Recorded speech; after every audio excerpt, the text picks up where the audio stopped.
안녕하세요. 지금 이 방송 듣고 계신다면 아마 30대 후반이시고 커리어를 정말 잘 쌓아오신 분일 겁니다.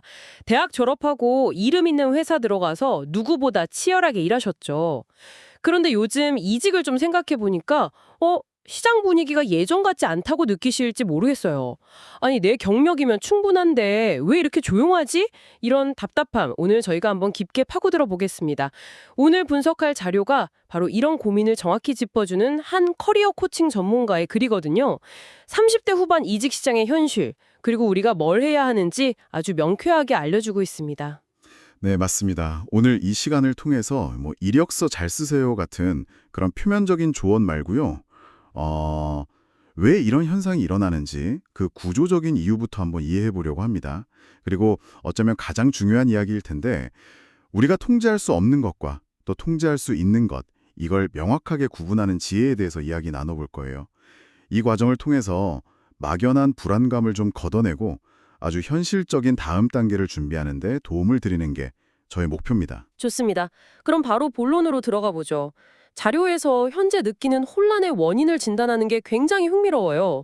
30대 초중반만 해도 이력서 올리면 연락이 빗발쳤는데 지금은 뭐랄까, 가뭄에 콩나듯 하는 이 현실, 이 차이가 대체 어디서 오는 걸까요? 핵심은요, 청취자분의 능력이 떨어져서가 아니라는 점입니다. 오히려 경험은 더 쌓였죠. 자료에서는 이 혼란이 실력 문제가 아니라 상처 입은 자존심 때문일 수 있다고 딱 짚어내요. 그동안 좋은 회사에서 인정받으면서 나름 엘리트라고 생각해왔던 그 자아가 있잖아요. 이전과 달리 싸늘해진 시장 반응에 크게 당황하고 있다는 분석이죠. 잠깐만요. 그 말씀은 결국 이 문제의 시작이 외부 환경이 아니라 제 마음의 문제라는 건가요? 와, 어떻게 보면 좀 아프게 들리네요. 제가 쌓아온 커리어에 대한 자부심이 오히려 지금 제 발목을 잡고 있다는 뜻으로도 들리거든요. 내가 누군데 하는 생각에 독이 되고 있다. 이런 거군요. 아, 아프게 들릴 수 있지만 동시에 이게 엄청난 희망의 메시지이기도 해요. 만약에 능력 자체가 문제라면 정말 해결하기 어렵잖아요. 근데 이게 감정의 문제, 기대치의 문제라면 우리가 충분히 조절할 수 있는 영역이거든요. 자료의 표현을 빌리자면 이건 능력의 위기가 아니라 정체성의 위기에 가깝다는 거죠. 과거의 성공 방정식이 더는 안 통하는 새로운 게임에 들어오신 거예요. 그래서 이 혼란을 극복하는 첫걸음이 바로 내가 바꿀 수 없는 것과 있는 것을 딱 구분하는 데서 시작됩니다. 알겠습니다. 그럼 일단 제가 어찌할 수 없는 것들, 그냥 받아들여야 하는 그 냉정한 현실부터 짚어보죠. 이걸 알아야 불필요한 자책을 좀 막을 수 있을 테니까요. 자료에서는 두 가지를 명확히 제시하더라고요. 시간이랑 시장 구조. 네, 맞습니다. 시간의 흐름은 우리가 거스를 수 없는 대전제고요. 더 중요한 건 시장의 구조, 특히 기업 조직의 피라미드 형태를 이해하는 겁니다. 한번 생각해 보세요. 한 회사에서 신입사원은 100명을 뽑아도 15년 뒤에 임원이 되는 사람은 한두 명뿐이죠. 조직은 본질적으로 위로 올라갈수록 자리가 급격하게 줄어드는 구조잖아요. 이직 시장도 똑같습니다. 아, 그러니까 제 연차와 직급에 맞는 포지션, 팀장급이나 파트장급 이상 자리는 구조적으로 적을 수밖에 없다는 거군요. 30대 초반에는 저를 원하는 실무자 자리가 100개였다면 지금은 리더 자리가 10개? 아니면 그보다 더 적은 시장에 들어온 셈이네요. 정확히 보셨습니다. 자료는 아주 직설적으로 이야기해요. 내가 못나서가 아니라 나이 찬 사람을 찾는 괜찮은 일자리가 구조적으로 많지 않다는 점을 직시해야 한다고요.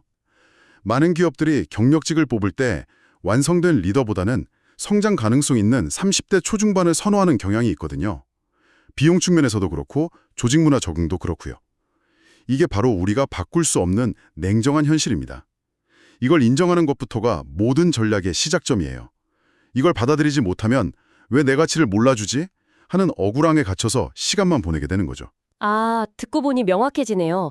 결국 수요와 공급의 법칙이 저한테 불리하게 작용하는 시장에 들어왔다는 걸 인정해야 하는 거군요.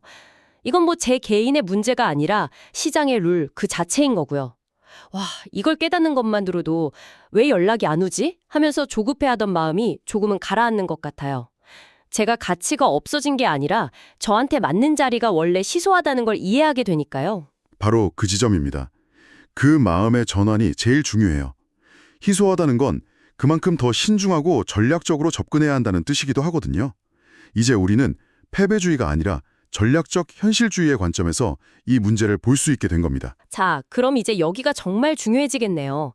바꿀 수 없는 현실을 받아들였다. 그럼 이제 제가 전적으로 통제할 수 있는 영역? 저의 새로운 무기는 어디서 찾아야 할까요? 자료에서는 그 답을 우리 내부에서 찾더라고요. 바로 우리의 마음과 태도. 네, 여기서부터가 진짜 게임입니다. 자료는 두 가지 구체적인 행동 전략을 제시해요. 첫 번째는 차분히 기다릴 줄 아는 여유. 저는 이걸 전략적 인내심이라고 부르고 싶어요. 지금까지 커리어를 잘 관리해 오셨다면 당신의 가치를 알아봐주는 자리는 반드시 나타납니다.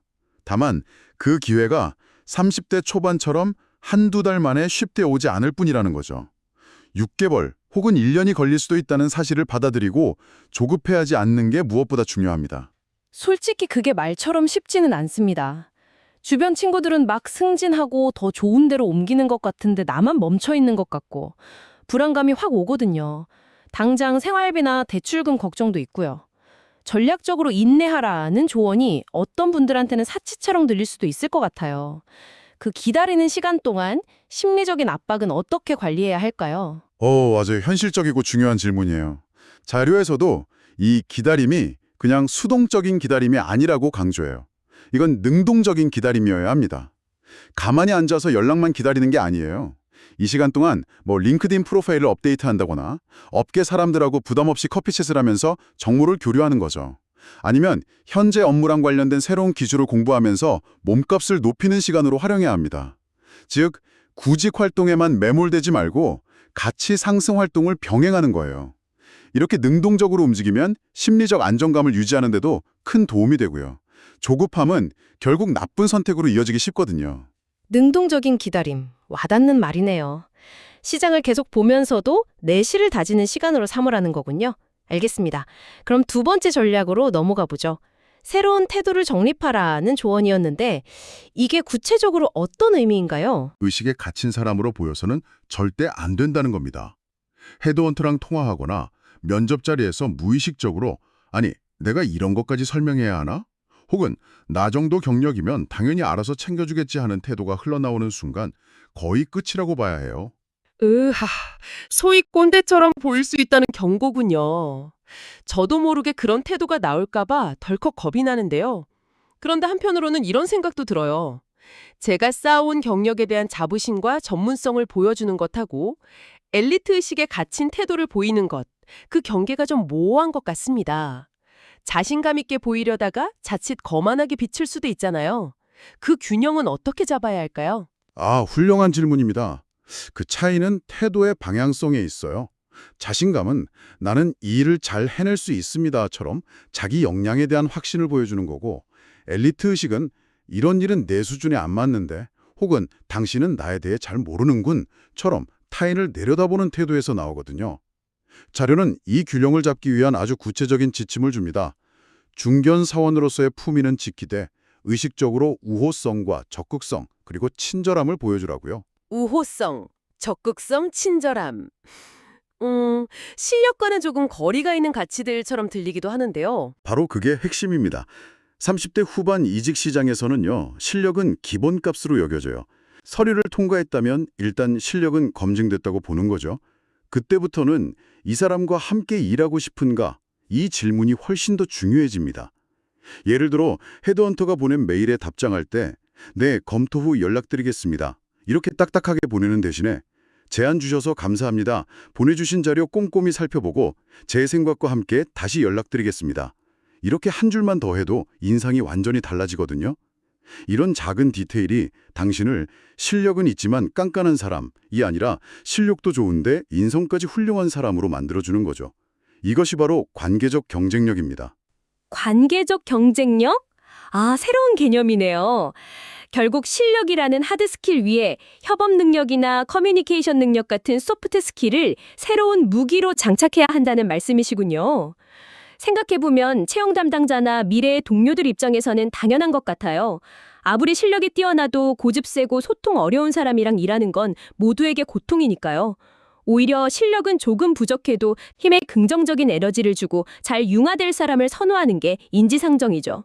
특히 30대 후반 경력직은 기존 팀원들과의 조화가 매우 중요한 평가 요소가 됩니다. 새로운 환경에 얼마나 빨리 적응하고 동료들과 시너지를 낼 수 있는지를 보여주는 게 핵심이죠. 따라서 면접 과정에서 보여주는 우호적이고 적극적인 태도는 단순한 인성평가를 넘어서요, 조직 적응력과 협업 능력이라는 핵심 역량을 증명하는 아주 중요한 단서가 됩니다.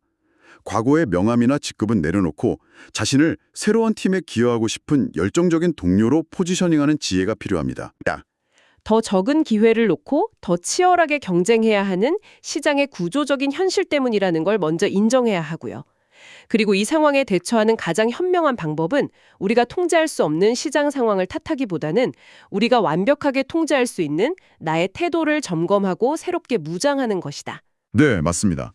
자료의 표현을 빌리자면 지금 겪고 계신 혼란은 실패가 아니라 더 나은 다음 단계로 나아가기 위한 의미이면 진통이에요. 당신이 지난 10여 년간 피땀 흘려 쌓아온 경험과 실력은 절대 사라지지 않는 소중한 자산입니다. 그 자산을 빛나게 할 새로운 광택제를 더할 때가 온 것뿐이죠. 냉정한 현실을 직시하되 엘리트 의식이라는 낡은 갑옷은 잠시 내려놓으시고요, 전략적 인내심과 관계적 경쟁력이라는 새로운 무기를 장착해 보시길 바랍니다. 분명 성공적인 결실을 맺으실 겁니다. 마지막으로 청취자분께 생각해 볼 만한 질문 하나를 남기면서 마무리하겠습니다. 자료에서는 헤드헌터나 채용 담당자에게 우호성과 친절함을 보여주는 게 중요하다고 했잖아요. 그런데 가만 생각해 보니 그 태도가 꼭 이직할 때만 필요한 걸까요? 어쩌면 지금 당신이 몸담고 있는 조직 안에서 당신의 동료나 후배들에게 먼저 그런 태도를 실천해 보는 건 어떨까요? 오늘의 내부적인 태도 변화가 당신을 함께 일하고 싶은 리더로 만들어주고 그것이 결국 내일의 외부적인 기회를 끌어당기는 가장 강력한 연습이 될 수 있지 않을까요?